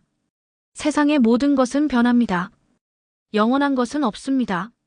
좋은 일도 나쁜 일도, 기쁨도 슬픔도, 성공도 실패도 모두 잠시 머물다 갑니다. 이것이 무상입니다. 지혜로운 사람은 이 무상함을 깊이 이해합니다. 그래서 그들은 어떤 상황에서도 평정심을 잃지 않습니다. 가장 어두운 순간에도 이것도 지나갈 것이라는 믿음으로 버티고, 가장 빛나는 순간에도 이것도 영원하지 않다는 겸손함을 유지합니다. 고통은 영원하지 않다. 당신이 지금 힘든 시기를 겪고 있다면 이것을 기억하십시오. 이 고통은 영원하지 않습니다. 지금 당장은 끝이 보이지 않는 것 같고 평생 이렇게 살아야 할 것 같지만 그것은 착각입니다. 시련의 아픔을 겪어본 적이 있습니까? 그때를 떠올려 보십시오. 세상이 무너지는 것 같았습니다. 그 사람 없이는 살 수 없을 것 같았습니다. 매일 울고 밤새 잠을 못 이루고 아무것도 손에 잡히지 않았습니다. 나는 평생 이 아픔에서 벗어날 수 없을 거야라고 생각했습니다. 하지만 지금은 어떻습니까? 그때의 아픔이 여전히 당신을 지배하고 있습니까? 아마 아닐 것입니다. 시간이 지나면서 아픔은 점차 약해졌고 어느 순간 그 사람을 떠올려도 평온해졌습니다. 심지어 그때 헤어진 게 잘한 일이었어라고 생각할 수도 있습니다. 이것이 바로 시간의 마법입니다. 아니, 마법이 아니라 삶의 자연스러운 흐름입니다. 모든 감정은 아무리 강렬해도 시간이 지나면 약해집니다.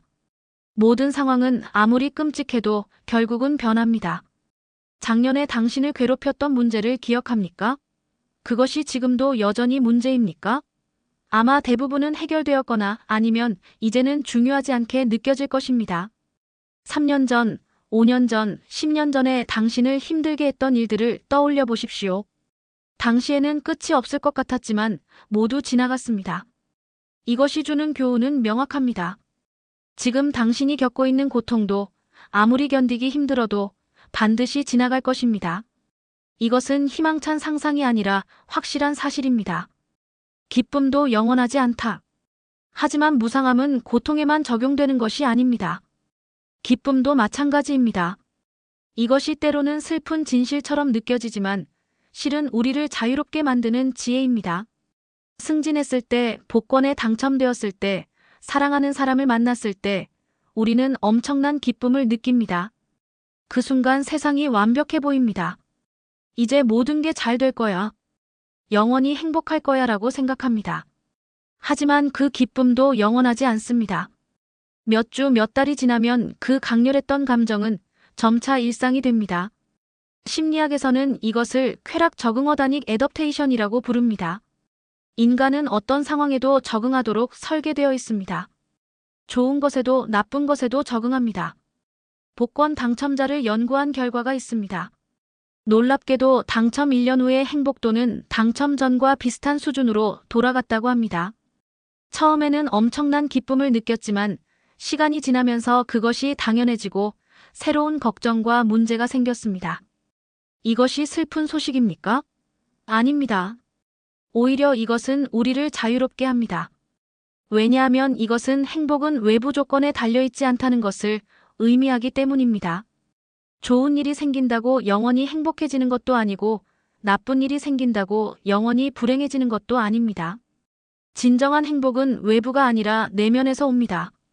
상황이 아니라 태도에서 옵니다. 이것을 깨닫는 것이 지혜의 시작입니다. 자만하지 않는 겸손함. 기쁨도 지나간다는 것을 아는 사람은 성공했을 때 자만하지 않습니다. 그들은 압니다. 지금의 성공이 자신의 능력만으로 이루어진 것이 아니라는 것을, 그리고 이 성공이 영원하지 않다는 것을. 역사를 보면 교만이 몰락을 가져온 사례가 무수히 많습니다. 한때 세계를 지배했던 제국들이 무너졌고 불패의 기업들이 사라졌으며 최고의 자리에 있던 사람들이 추락했습니다. 그들의 공통점은 무엇이었을까요? 나는 특별해. 나는 다를 거야. 이것은 영원할 거야 라는 착각이었습니다. 반면 오랫동안 성공을 유지하는 사람들은 겸손합니다. 그들은 성공했을 때도 조심스럽습니다. 이것은 운이 좋았던 것일 수도 있어. 언제든 상황이 바뀔 수 있어. 방심하면 안 돼. 이런 태도가 오히려 그들의 성공을 더 오래 지속시킵니다. 워렌 버핏을 보십시오. 세계 최고의 부자 중 한 명이지만 그는 여전히 검소하게 삽니다. 수십 년 전에 산 집에서 여전히 살고 맥도날드에서 아침을 먹습니다. 그는 돈이 없어서가 아니라 무상함을 이해하기 때문입니다. 오늘 있는 것이 내일도 있으리라는 보장은 없습니다. 빌 게이츠도 마찬가지입니다. 마이크로소프트로 엄청난 성공을 거두었지만 그는 항상 우리는 파산에서 18개월 떨어져 있다고 말했다고 합니다. 성공에 취하지 않고 항상 위기감을 유지했습니다. 이것이 그를 정상에 오래 머물게 했습니다. 지혜로운 사람은 성공했을 때 이렇게 말합니다. 감사하다. 하지만 이것이 영원하지 않다는 것을 안다. 그러니 지금 이 순간을 소중히 여기고 겸손함을 잃지 말자. 절망에 빠지지 않는 희망. 반대로 나쁜 일이 생겼을 때도 무상함을 아는 사람은 절망하지 않습니다. 지금은 힘들지만 이것도 지나갈 것이라는 희망을 품습니다. 링컨은 미국 역사상 가장 위대한 대통령 중 한 명으로 평가받지만 그의 삶은 실패의 연속이었습니다. 사업에 실패하고 약혼녀가 죽고 여러 번 선거에서 패배했습니다. 우울증으로 고생했고 자살을 생각한 적도 있었습니다. 하지만 그는 포기하지 않았습니다. 이것도 지나가리라는 믿음으로 계속 시도했습니다. 그리고 마침내 대통령이 되었고 노예제를 폐지하는 역사적인 업적을 이루었습니다. 만약 그가 실패의 순간에 이것이 내 인생이야. 영원히 실패자로 살 거야 라고 생각했다면 이런 업적은 없었을 것입니다. J. K. 롤링도 마찬가지입니다. 이혼하고 실업 상태에서 우울증에 시달리며 복지수당으로 생활했습니다. 해리포터 원고는 수십 곳 출판사에서 거절당했습니다. 당시 그녀의 상황은 절망적이었습니다. 하지만 그녀는 계속 썼습니다. 지금은 힘들지만 언젠가는 나아질 거야. 그리고 결국 해리포터는 출판되었고 세계적인 베스트셀러가 되었습니다. 지금 그녀는 영국에서 여왕보다 부유한 사람이 되었습니다. 이들의 이야기가 주는 교훈은 명확합니다. 아무리 어두운 밤도 끝이 있습니다. 아무리 긴 터널도 출구가 있습니다. 지금 당장은 보이지 않아도 계속 걸으면 빛을 만나게 됩니다. 이것도 지나가리라는 믿음이 그들을 포기하지 않게 만들었습니다. 집착에서 벗어나는 자유. 무상함을 이해하면 집착에서 벗어날 수 있습니다. 우리가 고통받는 이유 중 많은 부분이 집착 때문입니다.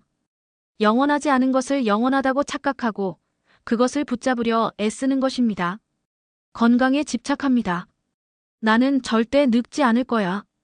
절대 아프지 않을 거야. 하지만 모든 사람은 늙고 병듭니다. 이것은 자연의 법칙입니다. 이것을 받아들이지 못하고 집착하면 나이 드는 것이 두렵고 작은 질병도 공포가 됩니다. 관계에 집착합니다. 이 사람과 영원히 함께할 거야. 절대 헤어지지 않을 거야. 하지만 모든 관계는 변합니다. 사랑하는 사람도 언젠가는 떠날 수 있습니다. 죽음으로, 이별로, 변화로. 이것을 받아들이지 못하고 집착하면 상대방을 통제하려 하고 조금만 멀어져도 불안해집니다. 성공에 집착합니다. 나는 계속 성공할 거야. 절대 실패하지 않을 거야. 하지만 인생에는 부침이 있습니다. 오르막도 있고 내리막도 있습니다. 이것을 받아들이지 못하고 집착하면 작은 실패도 견디기 힘들고 지위를 잃는 것이 세상의 끝처럼 느껴집니다. 지혜로운 사람은 집착하지 않습니다. 물론 그들도 건강하고 싶어하고 사랑하는 사람과 함께하고 싶어하며 성공하고 싶어합니다. 하지만 그들은 압니다. 이 모든 것이 영원하지 않다는 것을. 그래서 그들은 현재를 소중히 여기되 집착하지는 않습니다. 지금 건강한 것이 감사하다. 하지만 언젠가는 아플 수도 있다. 그것도 자연스러운 일이다. 지금 이 사람과 함께여서 행복하다. 하지만 영원하지 않을 수도 있다. 그러니 지금 이 순간을 더 소중히 하자. 지금 성공해서 기쁘다. 하지만 이것이 영원하지 않다는 것을 안다. 그러니 교만하지 말고 겸손하자. 이렇게 생각할 때 역설적으로 더 자유로워집니다. 집착이 사라지면 두려움도 사라지기 때문입니다. 지금 이 순간을 사는 법. 이것도 지나간다는 말은 현재를 무시하라는 뜻이 아닙니다. 오히려 정반대입니다. 모든 것이 지나간다는 것을 알기에 지금 이 순간이 더욱 소중해집니다. 사랑하는 사람과 함께 있을 때 이 순간도 언젠가는 추억이 될 거야 라고 생각하면 어떻습니까? 더 집중하게 됩니다. 더 감사하게 됩니다. 당연하게 여기지 않고 이 순간을 온전히 느끼려 노력합니다. 아이가 자라는 것을 볼 때 이 시기는 다시 오지 않아라고 생각하면 어떻습니까? 짜증 대신 인내심이 생깁니다. 바쁘다는 핑계 대신 함께하는 시간을 만듭니다. 아이가 엄마 아빠라고 부르는 이 순간이 영원하지 않다는 것을 아는 부모는 더 좋은 부모가 됩니다. 건강할 때 이 몸도 언젠가는 늙어라고 생각하면 어떻습니까? 건강을 당연하게 여기지 않습니다. 운동을 하고 잘 먹고 몸을 돌봅니다. 지금 이 순간의 건강에 감사하며 살아갑니다. 무상함을 아는 것은 허무주의가 아닙니다. 어차피 다 지나가는데 뭐하러 노력해가 아닙니다. 오히려 모든 것이 지나가기에 지금 이 순간이 더욱 소중하다는 깨달음입니다. 변화를 받아들이는 유연함. 세상은 끊임없이 변합니다. 기술이 발전하고 사회가 변하고 가치관이 바뀝니다. 10년 전의 상식이 지금은 구식이 되고 지금의 유행이 10년 후엔 추억이 됩니다. 변화를 받아들이지 못하는 사람은 고통받습니다. 예전이 좋았어. 왜 이렇게 변했어? 내가 알던 세상이 아니야라며 저항합니다. 하지만 저항은 강물을 거슬러 헤엄치는 것과 같습니다. 가능하지도 않고 엄청난 에너지만 소비됩니다. 반면 무상함을 아는 사람은 변화를 받아들입니다. 그들은 변화가 삶의 본질이라는 것을 압니다. 저항하는 대신 적응합니다. 흐름을 거스르는 대신 흐름을 타고 갑니다. 세상이 변하는구나. 나도 변해야겠다. 예전 방식이 더 이상 통하지 않네. 새로운 방법을 배워야겠다. 내가 익숙한 것들이 사라지고 있어. 하지만 새로운 것들도 생기고 있네. 이런 태도는 유연함을 만듭니다. 나이가 들어도 새로운 것을 배우고 실패해도 다시 일어서며 환경이 바뀌어도 적응합니다. 이것이 장수의 비결입니다. 개인의 장수뿐 아니라 기업의 장수, 관계의 장소에도 적용됩니다. 코닥은 한때 사진 산업을 지배했습니다. 하지만 디지털 시대가 오자 변화를 거부했습니다. 필름이 최고야. 디지털은 유행일 뿐이야. 결과는 파산입니다. 반면 애플은 끊임없이 변했습니다. 컴퓨터에서 음악 플레이어로, 스마트폰으로, 웨어러블 기기로 변화를 두려워하지 않았기에 살아남았습니다. 개인도 마찬가지입니다. 한 가지 기술, 한 가지 방식에 집착하는 사람은 시대에 뒤처집니다. 반면 계속 배우고 적응하고 변화하는 사람은 어떤 시대에도 필요한 사람이 됩니다. 상실의 아픔을 견디는 힘. 무상함을 이해한다는 것은 상실을 받아들인다는 것입니다. 우리는 살면서 많은 것을 잃습니다. 사랑하는 사람을, 소중한 것들을, 젊음을, 건강을. 이것은 피할 수 없는 인생의 일부입니다. 상실은 고통스럽습니다. 아무리 무상함을 이해해도 실제로 잃었을 때는 아픕니다. 지혜로운 사람도 울고 슬퍼하고 아파합니다. 하지만 그들과 다른 사람의 차이는 이것입니다. 그들은 상실을 삶의 자연스러운 부분으로 받아들입니다. 모든 만남에는 이별이 있다. 태어난 것은 반드시 죽는다. 얻은 것은 언젠가 잃게 된다. 이것은 비관적인 태도가 아닙니다. 오히려 현실적인 태도입니다. 이것을 받아들이면 상실이 왔을 때 왜 나에게 이런 일이? 라고 묻지 않게 됩니다. 대신 이것도 삶의 일부구나라고 받아들입니다. 부처는 한 어머니의 이야기를 합니다. 그녀는 아이를 잃고 미쳐버렸습니다. 아이를 되살릴 수 있는 약을 찾아 헤맸습니다. 부처를 만나자 그녀는 애원했습니다. 제발 제 아이를 살려주세요. 부처는 말했습니다. 약을 만들어주겠다. 단 재료가 필요하다. 죽음을 경험하지 않은 집에서 겨자씨를 가져오라. 여인은 마을을 돌아다녔습니다. 하지만 모든 집이 죽음을 경험했습니다. 어떤 집은 부모를 잃었고, 어떤 집은 형제를 잃었으며, 어떤 집은 자식을 잃었습니다. 죽음을 경험하지 않은 집은 단 한 곳도 없었습니다. 여인은 깨달았습니다. 죽음은 모든 사람이 겪는 것이며 자신만 특별히 불행한 것이 아니라는 것을. 이 깨달음이 그녀를 치유했습니다. 여전히 슬펐지만 미친 듯한 절망에서는 벗어났습니다. 이것이 무상함을 아는 것의 힘입니다. 상실을 예외적인 불행이 아니라 보편적인 경험으로 받아들이는 것입니다. 감사하는 마음의 뿌리. 역설적이게도 모든 것이 지나간다는 것을 알 때 감사하는 마음이 생깁니다. 영원하다고 착각할 때는 당연하게 여깁니다. 하지만 언젠가는 사라진다는 것을 알 때 지금 있다는 것이 감사해집니다. 매일 마주하는 가족이 당연합니까? 아닙니다. 언젠가는 이별할 것입니다. 그것을 아는 순간 오늘 함께 식사하는 이 시간이 소중해집니다. 매일 출근하는 직장이 당연합니까? 아닙니다. 언제든 잃을 수 있습니다. 그것을 아는 순간 오늘 일할 수 있다는 것이 감사해집니다. 매일 움직이는 이 몸이 당연합니까? 아닙니다. 언젠가는 늙고 아플 것입니다. 그것을 아는 순간 오늘 걸을 수 있고 숨 쉴 수 있고 움직일 수 있다는 것이 기적처럼 느껴집니다. 무상함을 아는 사람은 풍요로운 사람입니다. 많이 가져서가 아니라 가진 것에 감사할 줄 알기 때문입니다. 그들은 잃어버리기 전에 소중함을 압니다. 떠나보내기 전에 사랑을 표현합니다. 끝나기 전에 의미를 찾습니다. 수용과 체념의 차이. 이것도 지나간다를 잘못 이해하면 체념으로 이어질 수 있습니다. 어차피 다 지나가는데 뭐하러 노력해. 결국 다 소용없는데 그냥 포기하자. 이것은 지혜가 아니라 패배주의입니다. 수용과 체념은 다릅니다.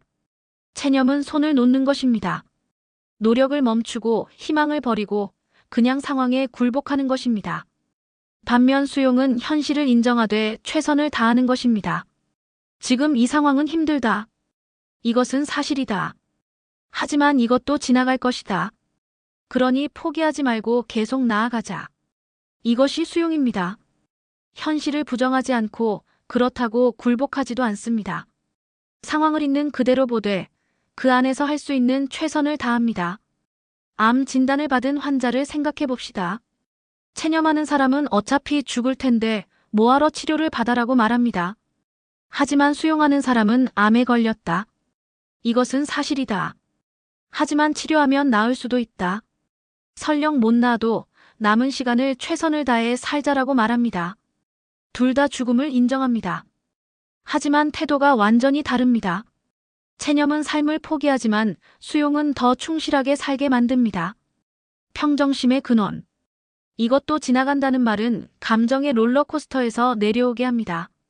좋은 일이 생겨도 너무 들뜨지 않고 나쁜 일이 생겨도 너무 절망하지 않습니다. 평정심을 유지합니다. 스토아 철학자들은 이것을 중요하게 여겼습니다. 마르쿠스 아우렐리우스는 로마 황제였지만 매일 자신에게 상기시켰습니다. 모든 것은 지나간다. 이 권력도, 이 명예도, 심지어 이 생명도. 이런 태도가 그를 현명한 황제로 만들었습니다. 권력에 도취되지 않았고 칭찬에 교만해지지 않았으며 비판에 상처받지 않았습니다. 평정심을 유지했기에 긴 시간 동안 로마를 잘 다스릴 수 있었습니다. 현대를 사는 우리도 마찬가지입니다. 직장에서 칭찬받았을 때 이것도 지나간다를 기억하면 겸손해집니다. 프로젝트가 실패했을 때 이것도 지나간다를 기억하면 다시 일어설 수 있습니다. 평정심은 무감각이 아닙니다. 여전히 기쁨을 느끼고 여전히 슬픔을 느낍니다. 하지만 그 감정에 완전히 휘둘리지 않습니다. 감정의 파도를 타되 파도에 잠기지 않습니다. 죽음을 기억하는 삶. 이것도 지나간다의 궁극적인 의미는 죽음입니다. 우리 모두는 언젠가 죽습니다. 이것은 가장 확실한 미래입니다. 모든 것이 지나가지만 특히 우리의 생명도 지나갑니다. 죽음을 생각하면 우울해질 것 같지만 역설적으로 죽음을 기억하는 것이 더 충실하게 살게 만듭니다. 라틴어 격언 메멘토 모리 미멘토 모리, 죽음을 기억하라는 바로 이것을 의미합니다. 스티브 잡스는 매일 아침 거울을 보며 자신에게 물었다고 합니다. 만약 오늘이 내 인생의 마지막 날이라면 오늘 하려고 하는 일을 할 것인가? 며칠 연속 대답이 아니오라면 뭔가를 바꿔야 한다는 신호였습니다. 이것은 병적인 생각이 아닙니다. 오히려 매우 건강한 생각입니다. 우리의 시간이 무한하지 않다는 것을 아는 것. 이것이 우리를 진지하게 만들고 우선순위를 명확하게 하며 의미 있는 삶을 살게 만듭니다. 만약 1년밖에 살 수 없다면 어떻게 살겠습니까? 중요하지 않은 일에 시간을 낭비하지 않을 것입니다. 싸움과 갈등을 빨리 해결할 것입니다. 사랑하는 사람들에게 더 많은 시간을 쓸 것입니다. 미루던 일들을 당장 시작할 것입니다. 그런데 사실 우리는 언제 죽을지 모릅니다. 내일일 수도, 내년일 수도, 50년 후일 수도 있습니다. 그렇다면 매일을 그렇게 살아야 하지 않을까요? 이것도 지나간다를 기억하는 것은 바로 이것입니다. 시간의 유한함을 인식하고 매일을 의미 있게 사는 것입니다. 가장 오래된, 가장 새로운 지혜. 이것도 지나간다는 수천 년 된 지혜이지만 지금도 여전히 유효합니다. 아니, 어쩌면 급변하는 현대사회에서 더욱 필요한 지혜일지 모릅니다. 우리는 변화가 너무 빠른 세상에 살고 있습니다. 어제의 유행이 오늘 구식이 되고 오늘의 성공이 내일 실패가 됩니다. 이런 세상에서 영원한 것에 집착하면 고통받습니다. 하지만 무상함을 이해하면 자유로워집니다. 변화를 두려워하지 않고 상실을 받아들이며 현재를 소중히 여기고 평정심을 유지할 수 있습니다. 이 한 문장을 마음에 새기십시오. 반지에 새기든 벽에 붙여두든 매일 아침 되뇌든 방법은 상관없습니다. 중요한 것은 이 진리를 잊지 않는 것입니다. 이것도 지나간다. 힘들 때 이 말을 기억하십시오. 끝나지 않을 것 같은 고통도 반드시 지나갑니다.